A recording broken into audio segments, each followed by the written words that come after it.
Hi everyone! Welcome to another episode of the Work in Progress series. I know it's been months since the last one, but if you're here with us, thank you so much for still being here. Personally, I've been through a lot of ups and downs lately, and that's why it's been a bit challenging for me to post videos. But since I've been doing my best to take care of myself, I guess I can say I've been doing much better now. And this is compared to the earlier months of the lockdown.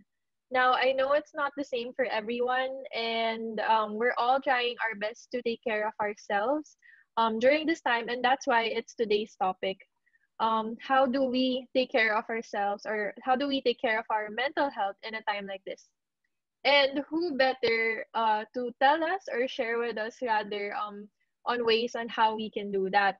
So yes, today with me is a good friend of mine, Ella, and she'll be introducing herself in a bit. But just to share, Ella and I go way back. We met 2018 when we were working on a mental health event called Redefine Courage, and this is under the youth organization called ISEC. Since then, we became good friends, and that following year, we worked together as project managers for the follow-up event, which was called You, Me, Empathy. I know Ella right now is still working with the MH org, and that's why she's passionate about mental health, and it is very really close to our heart. But please do know that we're not experts, and everything we share with you is based on our personal experiences and just based on our personal experiences, and we do still hope that it still gives you value.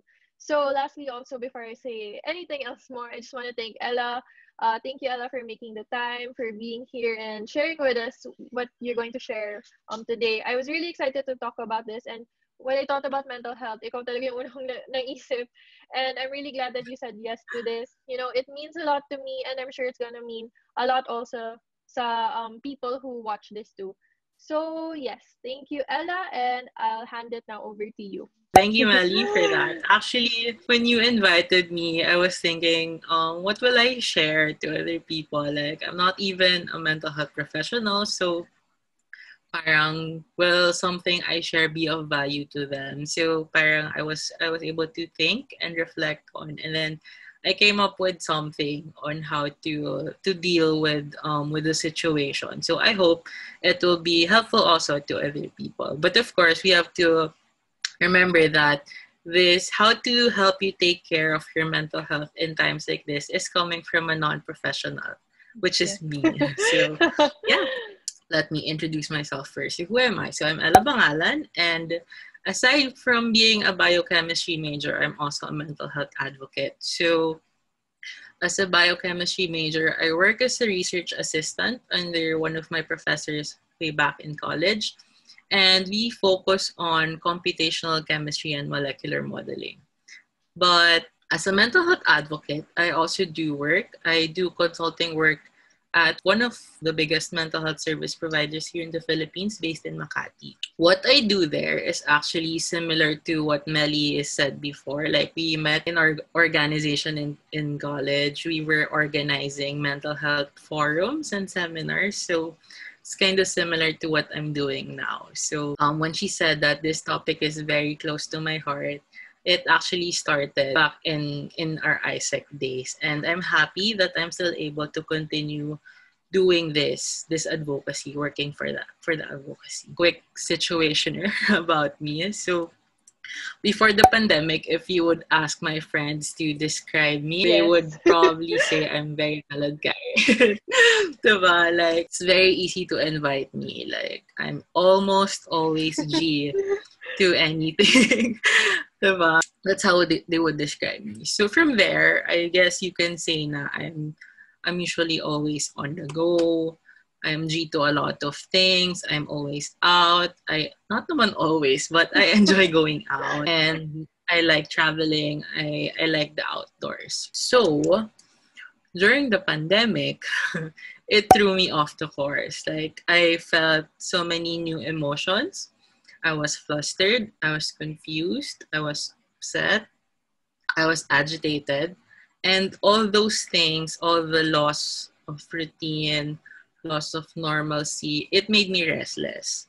Like, when I was talking to Melly, when we were planning this talk, Yeah. parang I was sharing na, there were times na I couldn't sleep. I was thinking about so many things. Tapos I just realized na it's morning na. Like it's 8 a.m., it's 9 a.m. And I was just thinking of so many things. Like I don't even remember what I was thinking, but like there were so many things going on in my head at that time. And then that's when I realized that I had to do something.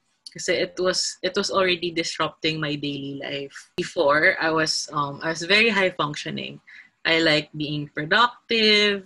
I like getting things done. I was very type A. So, yung change in the routine and everything else that happened, it really affected me. How did I deal with my situation? So again, just a disclaimer na these things that I would be sharing is based on my experience on how I dealt with the pandemic or how I was coping. So I'm not a mental health professional, but yun nga, hopefully you'll be able to learn something from this. Okay, so the first one is to recognize that what you're feeling is valid. Very common na siguro to say na it's okay to not be okay, diba? I guess we have to take it into heart na when you feel different emotions, we have to be able to reflect and process what they mean to us. So the feelings I shared earlier, yung frustration, yung anger, yung confusion, those are all valid and it's okay. Those are normal responses to an abnormal situation. So that was the first thing that I realized. Kasi parang at first, is it just me? Parang ganun yung mindset ko eh. Yeah. Parang, is this normal? Am I reacting too intensely? Yung ganun. Parang I was saying, oh baka okay lang ako. Or baka it shouldn't be that bad. Parang ganun, diba? And then the loss of normalcy nga, like what I mentioned earlier, and the loss of my routine, I realized na it was grief. It caused me grief kasi nga there were so many losses. A good way to put it is in the context of The Five Stages of Grief by Elizabeth Kubler-Ross. So I kind of identified how I felt and put it into the 5 stages. So of course, I guess a lot of people are familiar with these stages, but in the context of the pandemic, of the situation, it was denial at first, diba? So parang okay, it's not so bad. The virus won't hit us hard. So that was the early stages. Yeah. I guess you could also relate to it, diba, Melly, na parang, oh, it's just in China. It's not gonna get here. I think just need to stay at home for 1 month and then everything will go back to normal, diba? That's what parang companies were saying. Yeah. So which brought me to the next step, which is anger. I feel like the government is not doing anything, or like, why do we keep on extending the quarantine without actually doing anything? That was what I was feeling, and parang, ano ba? What are we doing? Are we just gonna wait it out? After some time, I was in the third stage, which was bargaining. So parang, okay, maybe if I follow social distancing and other quarantine protocols, maybe things will go back to normal quicker. So I was thinking, parang okay, I'm doing my part. I'm doing my work, continuing my work. Maybe it will help. Just doing my part, staying safe with my family. Okay, maybe that will work. And then after the prolonged bargaining period, I reached the point na it was just sadness. Na parang, oh my God, when will this pandemic end? Been so long. After so many months, it's still here. Which is the transition to acceptance. Na parang, this is still happening. How can I deal with it? So that was when I said na, okay, I had to do something. For the next step, for me, was to rationalize the situation. Said na, my background is in biochemistry, so I felt like I kind of had an advantage. Although virology is not my expertise, I feel like I had to learn more about it. Kasi what causes my anxiety was fear of the unknown or the uncertainty. So I made it a point to educate myself to learn more about how the virus was spreading. I like how the World Health Organization put it, na parang the sudden and near constant stream of news reports about an outbreak can cause anyone to feel worried. Get the facts, not the rumors and misinformation. Facts can help to minimize fears. Especially during the start of the pandemic, there were so many fake news spreading around na Yeah. parang, okay, you have to do this, you have to do that. If you eat garlic or Oh, I something, heard you'll that be then. immune. Yeah. Diba? There were so many misinformation. So I made it a point to equip myself with credible information. Trying to rationalize the situation, you won't be, paranoid. Kasi parang yung nangyayari, every time someone coughs or sneezes, parang everyone's gonna be like, ala, baka may COVID ka na, diba? Which, Oo. although sometimes people do it in a joking way, syempre, diba, parang you're gonna think about it na parang at the back of your head, na parang, oo nga, no, what if it's COVID? Tapos you're gonna be anxious about it na if you were familiar with the symptoms or how it spreads, malilimit yung anxiety mo kasi you're coming from a more informed place. And Mm-mm. by rationalizing the situation, you don't have to like read scientific journals or read technical reports Yes. kasi there are so many credible organizations naman sharing information that are easily to understand. CDC, they share infographics that are easy to Yeah. understand, like graphs that I added here. So Mm-mm. it doesn't have to be coming from a super technical place. You just have to try to understand what was happening para then to lessen your fear, your Mm-hmm. anxiety, and your paranoia, diba? Well, government units, diba, they try to have their own infographics as much as possible. They try to educate din yung community nila na saying, this is COVID, these are the symptoms, ganun. And may naalala ko bigla actually na sometimes when we get too anxious or like, kunyari, we read this and it's actually like fake news or a rumor, and then we get anxious, sometimes yung mga akala natin symptoms, it can show sa atin even if we're not, if kunyari, even if you don't have COVID, diba? Like that's something like if you get so anxious, you can actually have a fever, and then from then you'd think na it's COVID na because you've read all these fake news. So sometimes be very careful. Not sure what it's called pero parang psychology din na what you're thinking So, yeah, can parang show sa body mo, 'di ba? parang It doesn't magmamanifest necessarily yung mean, symptoms. yeah, that's a good point, yeah, to rationalize the situation and always make sure to fact check and make sure that you're reading from credible sources. For the next one is, of course, reach out to your loved ones. So isolation can make us vulnerable. So I know some of us were used to having lunches or like dinners with our family, with our friends, going out maybe on Friday nights or Saturday nights. But I guess we shouldn't limit ourselves because we can't do those things physically kasi we can use social media to our advantage. So, ang daming platforms nowadays that we can use to stay connected. I remember during the start of the pandemic, diba, we couldn't go out at all yung earlier days of lockdown. So, Mm-mm. what my friends and I did, some of them parang they organized yung mga online game nights, online movie nights. Sometimes meron pang inumans, diba? Oo. So, I guess we just try to do our best to stay connected with other people. Para naman we don't feel as alone, diba? Kasi it's important to still keep the connections we've had pre-pandemic. And also, it's a good way to check up on them kasi baka mamaya Yeah. we have family or friends who need help, especially if my elderly, baka they need help getting supplies or they need help procuring something kasi wala sa area nila, yung ganon. And if you're able naman, that's a good way to help them, diba? Stay connected with your family and friends. The fourth is practice self-care. So, baka sabihin ng other people, ang cliche nito. Pero I guess it's important to still include this kasi it's a necessity. Like, it doesn't have to be yung mga scented candles or like a 10-step skincare Yeah. routine for you to practice self-care, diba?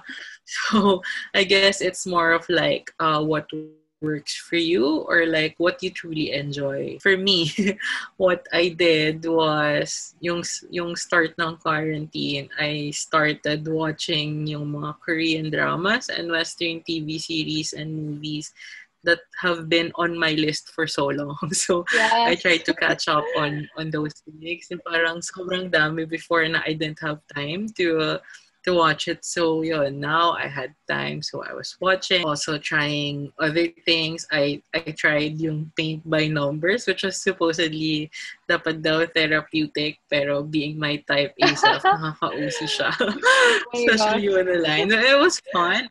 I actually enjoyed doing it. Like, as a not creative person, diba? So, I like the order na parang, okay, at least I still know what to do, where to put the color, those things. And then time to play with my dogs, yung ganon. Mm-mm. So, yeah, those are like important steps. Getting enough sleep is actually a good way to practice self-care, diba? It's very important. Mm-mm. Tried so many things, ha. Like, I tried embroidering, went back to painting, and then drawing. And even Netflix, before I used to not have a Netflix account. But now, meron na ako kasi, okay, may time ako. Pwede na ako manood. And nakanood na din ako ng K-drama. Recent kong napanood is yung Crash Landing on You. I know I'm so late, pero yun, di ba? Na yun lang nagka-time. Feel ko parang I'm more, at least it helps me relax din. Kasi kesa I'm just doing nothing and then baka I'm overthinking na naman. So instead of doing that, at least That's I'll do true. something fun and hindi siya nakaka-pressure gawin. Like something lang na I mean, like, you just enjoy. You don't have to think too hard. Yun. Now is really the perfect time to do so. You can experiment. You can do a lot of things. No one's watching naman din because you're just at home. So, it's fine, diba? People then, they actually color their hair parang for an experiment. Parang nag-experiment din sila sa look Yeah. nila. And it's fine, diba? If that makes them happy, then go. I remember like my cousin, he shaved his head kasi parang, okay, I'm gonna be home for the next few months. So like, might as well try it now kasi he didn't wanna do it Oo. nung kasi at work or whatever. He's staying at home lang naman daw. Okay, why not try it? It was hot kasi summer. Diba? Mm. So, why not? The last one from me is to identify how you react to difficulties or to difficult situations. So, I actually learned this from a recent training that I attended about mental health facilitation. So they classified your reaction to difficult situations. So they made three categories. So first is balanced, next is less balanced, and the last is off balance. For balance, these are the things that you have to look out for. So stable moods, stable and appropriate moods. You can still do things that need to be done. You have slight stress, especially during big events. You may need support to get through a troublesome event. So if you feel like you find yourself in this set of criteria, maybe you're in the balanced side of the spectrum. So siguro parang okay, you can still cope. You have normal reaction to different stressors, and although you may experience stress, that's totally normal. So you're still in the balanced side of things. And then when it's less balanced, you react more emotionally to a difficult situation. So siguro it takes more time for you to process things. And you have to work a little harder to accomplish daily tasks. So may konting disruption na. And then you may experience longer periods of negative emotions. Before, diba, you can easily cope. Pero ngayon, parang it will take you like a day or two or diba, to process what you're feeling. You might need help focusing and determining a plan of action. So if you feel like you fall under these criteria, you're in the less balanced side of the spectrum, which is kind of in the middle. And then for the off balance, naman, you have very strong uncontrollable emotions, and then inability to think of anything but the situation. So parang all you could think of was what was happening, mga ganon. And then you have poor coping behaviors, which make the situation worse. You may not be able to care for yourself or accomplish daily tasks. So, ito, na-disrupt na talaga yung routine mo. And if you're in the off-balance side of things, you may need ongoing support, intense care, and referrals. So with this spectrum, of course, we're not diagnosing. It's just we're trying to kind of triage what we're feeling or like how we're feeling into these things. Because if you notice, for the balanced and the less balanced side of things, we can try to do the first few tips that I shared earlier. So siguro it will be helpful for us. We'll be able to cope with the difficulty or the difficult situation that we're encountering. Pero if you feel like you're in the off-balance side of things, we may need to get professional support na. So here, a list of resources that we can use. So yun nga, for the balance and less balanced, maybe we can try breathing exercises or grounding exercises, and then mindfulness exercises. And then we also have crisis line hotlines that are available. Meron usually yung 24/7 and available for free and anonymous consultations, or like if you just need someone to talk to. And of course, we also have yung professional mental health service providers. So especially if you're on the off-balance side of things, kasi nga, we want to highlight that it's okay to ask for help, and that we want to destigmatize getting professional help. Kasi there's nothing wrong with recognizing that you need help or like you need support to be able to deal with a hard situation. We want to emphasize then it's okay and that there are people who can help.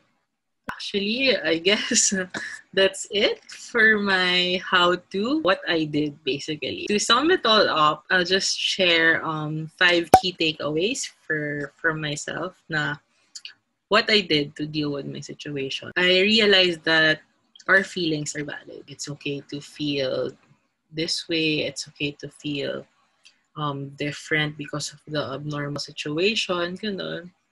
And then keep yourself grounded. So that's differentiating facts from myths. So we have to make sure na we're not being extra paranoid about things that may not happen naman pala talaga. So we have to keep it real basically. Of course, stay connected with your loved ones. It's important to maintain your relationship with other people pa rin, despite the physical distance. And fourth is self-care is important. So do that.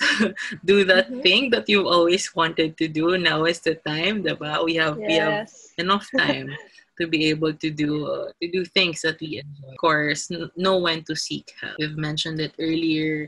It's okay to ask for help. There's no shame in getting professional help, diba? Even if you're not in the off-balance part of the spectrum, even if you're in the balance or less balance, and you feel like you want to get help or get advice from a mental health professional, that's perfectly fine. Yeah, I guess that's it for me, and I hope you were able to learn something from my experiences. Yay! Thank you so much, Ella. I love all the points, especially the first one, actually. To know na whatever we're feeling, it's valid. Kasi sometimes, especially maybe for type A's like us, we'd like to deny na, oh, we're okay, kaya pa natin, ganun. But this pandemic is really something else. And in a way, parang collectively, you feel that everyone's going through something, trying to take care of themselves. You really feel it, diba? So I'm glad na you put that then. Rationalize, fact check, and stay connected with their loved ones, and do self-care and whatever form that may be. Of course, knowing really when to seek help, which is not a bad thing, diba? Like what you said, it's okay if you're feeling like this, want to talk to a professional already, then it's perfectly fine and understandable. And there's nothing wrong with really asking for help. Yeah, it's so refreshing to see all these how-tos, or like you just sharing also what you've been through and how you took care of yourself, diba? Thank you so much for sharing. And of course, if you made it far into this video, thank you for sticking around. We hope you find this helpful. Ella and I will be sharing also the crisis hotline numbers and MH providers that you can go to when you want to talk to someone. We're gonna work that list out after this. But yeah, hopefully this is helpful to you guys. Thank you again, Ella, for sharing with us, and we hope you guys take care and take Thank care you of also. yourself. Thanks for Okay, having me. of course. Thanks, everyone, and bye bye.